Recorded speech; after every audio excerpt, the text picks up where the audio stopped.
Good morning, class 11 students.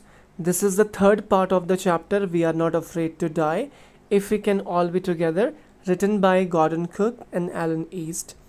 So, before we proceed with our today's session, first we will revise the portion we covered in the last two lectures, right? So, the chapter We Are Not Afraid to Die If We Can All Be Together. In the chapter, the narrator, who is a 37-year-old businessman, he wants to duplicate the round the world journey made by Captain James Cook 200 years ago, right? And the values that have been highlighted in this chapter are optimism, determinations, lot of hard work, unity and courage, and all these values you will see through the actions of the family member, narrator's family member, and the crew member that he hired uh, for the journey. Now let's revise the portion of the last two video. So how did it when it began? It began in July 1976. Narrator, his wife Mary, and their children, 6-year-old Jonathan and 7-year-old daughter Suzanne.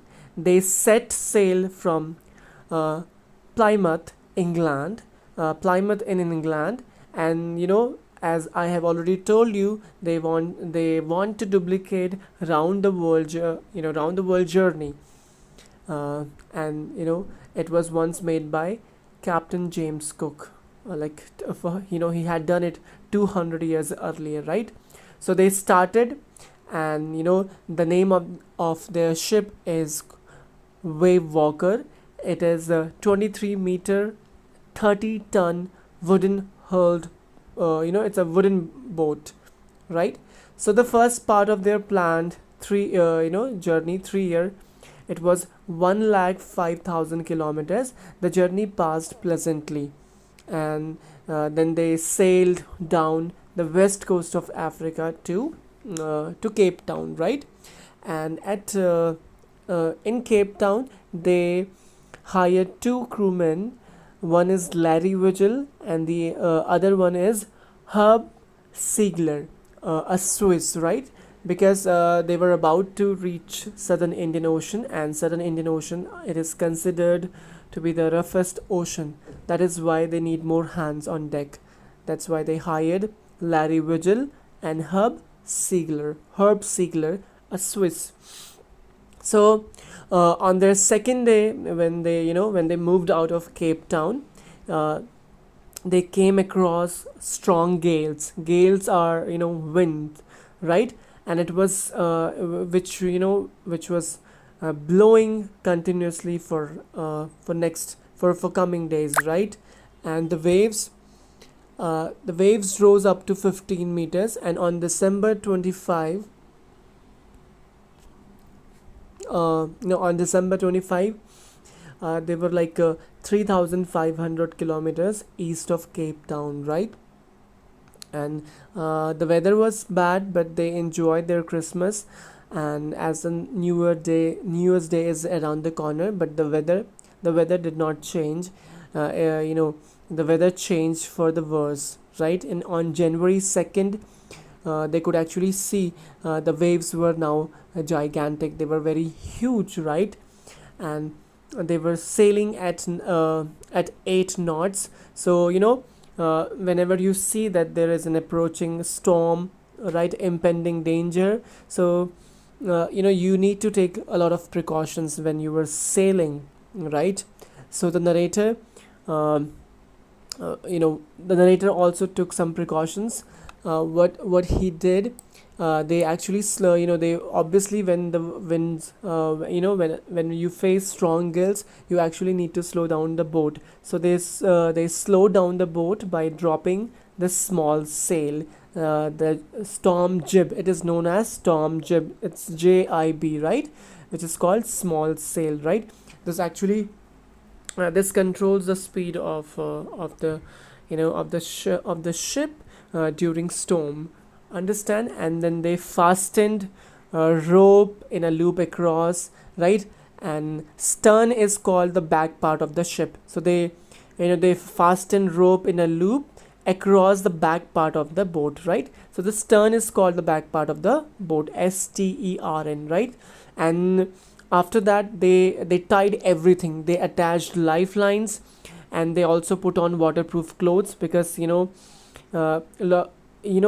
you are suppose you just fell off the deck and now you're into water, right? In the ocean, so you may also die, because the water is cold. You may also die of uh, because of hypothermia. So that is why you need to put on your waterproof clothes and life jackets. So, and they that's how they took precautions and prepared themselves against the impending storm. So, and suddenly it was a complete silence, which the narrator called ominous silence, which we usually see after before a danger, before an impending danger, and the sign of the imminent disaster, uh, right? It was a silence, and suddenly the wind dropped, and it was completely dark, and they heard roar and noises, and and the narrator thought that it was a a huge, it was a cloud, black cloud, hovering over the ship, but actually it was a huge wave, a very huge gigantic wave, with the with the surface, with the top of like crescent moon, right? And it collided with the collided it collided them, and it shook the deck, and the narrator was thrown into the ocean. And he also bumped his head on the wheel, and he fell. And luckily, because he is attached to the lifelines, the rope, he did not drown, although he was close to death. And then when the second wave came, it took narrator back on the deck, and he kind of broke one of his ribs, and his teeth and his mouth was full of water. His mouth was full of water. It's not it's his sorry His mouth was full of blood, right? He was completely, I mean, he was bleeding, but he did not pay attention to his injuries, because his priority was to save the ship and steer the ship, right? So this is where we see the bravery of narrator, that even in such circumstances, right, he is straightforward, and he knows what to do. uh, Understand. And sudden then what happened, Mary came, and she told him about the situation below the deck, that it is submerged.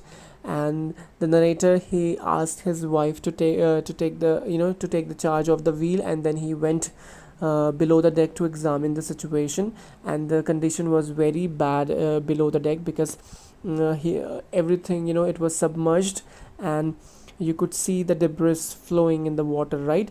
And this is where we see that the two crewmen, Larry Vigil and Hub Ziegler, they were continuously extracting out the water, right? They were using the pump. So that's how that we this is where we see the support of each and every one, that without making any fuss and all, the family is, they are doing their part, and without creating any chaos, or making a fuss about their injuries and all, right? So that's all the portion we covered in the last two videos. Now we will be moving ahead with our today's session. So let me just highlight the text for you, so that you could actually keep the track of it. Okay, so this is the portion where we are supposed to start from. So this was the last paragraph we read about in the last video. Narrator's daughter Suzanne, she also bumped her head, and she attained injuries, right? And she did not highlight her injury, because she knew that her father was busy doing something very important, right? Although she was hurt. So we see that someone who is at this tender age is also behaving like a mature person, right? Like the very intelligent precautious, right? So this is the paragraph. Now, by morning on January 3rd, the pumps had the water level sufficiently under control for us to take 2 hours rest and rotations, right?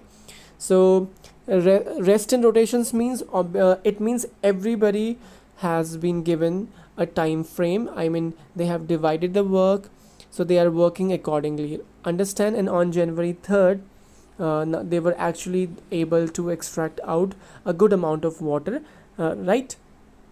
And everyone was also, because they have divided the work, so it means they were also getting rest, because in such situation it is not possible for a person to work for, all hours, because you also need to take care of your health. But we still had a tremendous leak somewhere below the water line, and on checking I found nearly all the boats. So what is children, what is water line? Water line is actually it is below the deck, right? The level of the boat in the water, it is, the water line is called the level of the boat in water. So it is actually the bottom part of the ship. So they were able to extract out the water, but still a tremendous means huge. There was somewhere, there was a terrible leak which was letting the water come inside the ship. So main rib frames were smashed down. The rib frames means it is the structure of the ship smashed down to the kneel, and in fact there was nothing holding up a whole section of the starboard hull except the cupboard partitions. So this is what they faced. I mean, the bottom, there was a huge hole that was letting in the water, and then the ship was also damaged somewhere. I mean, the wooden structure, the frame of the wood was the frame of the ship was also damaged, right? And on the starboard side, and there was only one thing that was supporting the ship from that side. It was a few cupboard uh, few cupboard partitions, right? So it's been now 15 hours. We had survived for 15 hours since the wave hit, but wave walker wouldn't hold together long enough for us to reach Australia. And they have, it's been 15 hours since they survived, and because the waves are very powerful, they are overpowering. So every time when the wave hit the ship, the ship you know the ship is the ship gets hurt, and it is likely to drown and sink very soon. So every time the wave hits, it makes the ship more weaker and weaker. So it means they need to decide, they need to find a solution, and they need to do something in order to save everyone, right, including themselves. So, and now their next stop is Australia. The next destination is Australia, because they're on round the world voyage, right? So he checked his charts. He calculated that there were two small islands a few hundred kilometers to the east. So the narrator was aware that the ship is not in a condition to be able to remain intact till the time they reach Australia, right? So they actually need to find an island or a port where they could harbor. But so he took out his charts and all, and he found that there are two small islands. They're actually 100 kilometers to the east, right? And Australia is actually very far away from the place where they are, understand? So there is no way they will be able to reach Australia. So that is why the only so one of them is Isle Amsterdam, was a French scientific base. So when he checked the chart, when he calculated everything, he came to know that there is an island called Isle Amsterdam, and it is actually the French scientific base, right? And our only hope was to reach these pinpricks in the vast ocean. Why these islands are called pinprick? Because these are very small islands in the vast ocean. It is like very tiny ones, right? That is why it is called pinpricks. So it is actually very impossible to find unless and until you are very experienced, you are so mature, or you have ample knowledge of the distance of everything, right? But unless the wind and seas abated means to reduce, so we could hoist sail, our chances would be slim indeed. The great wave had put our auxiliary engine out of action, right? So they're also examining the situation, that whether they will be able to sail further during this storm, right? And in the presence of this strong wind, because they also need to hoist sail. And when they were that's because they also need wind to sail, right? But not overpowering wind. And also they have to see whether the ship is able to to sail or not, because it is already broken, it is damaged at at a lot of places.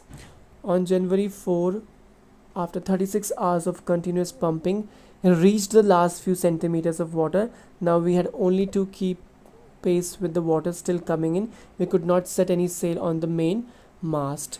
So what happened on January 4? Now it is the next day. It's been 36 hours, and they've been pumping the water out, and now the water level is under control, but the water is still coming in, right?